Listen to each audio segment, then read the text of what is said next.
example on how to use technology. My name is Devi Timbang JR. I'm 19 years old, section Crystal 11. I use technology for learning, example, online courses, educational apps, research tool, online communities, and etc. Some of the specific example of learning experience you've had with technology. This could be a course you took, a tutorial you watch, or a research project to complete the benefits of using technology for learning. Think about the things like accessibility, flexibility, personalized learning.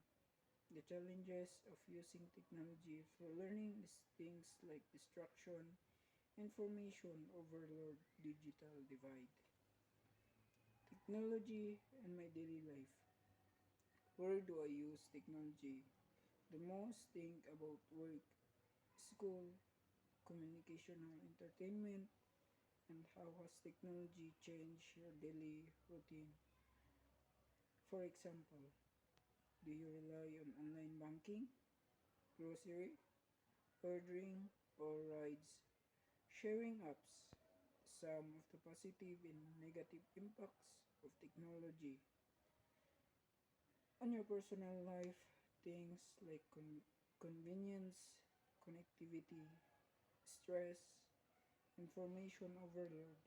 The impact on society. Has technology changed the way people learn and work? The things about remote work, online education, and automation. The sum of the broader societal impact of technology. The things like social media, missing information, privacy concerns, and equality.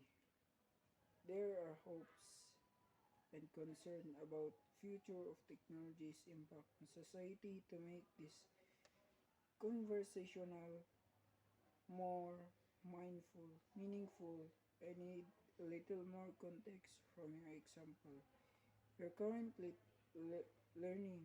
It could be a new skill, a subject in school, your personal interest, a specific aspect of technology's impact on society. Are you interested in exploring? One, we share a little more about your experiences and interests. I can offer more personalized insight and suggestion. We can explore the benefits and drawback of technology in learning, discuss how it's shaping your society, and think about potential solution to some of the challenges we face.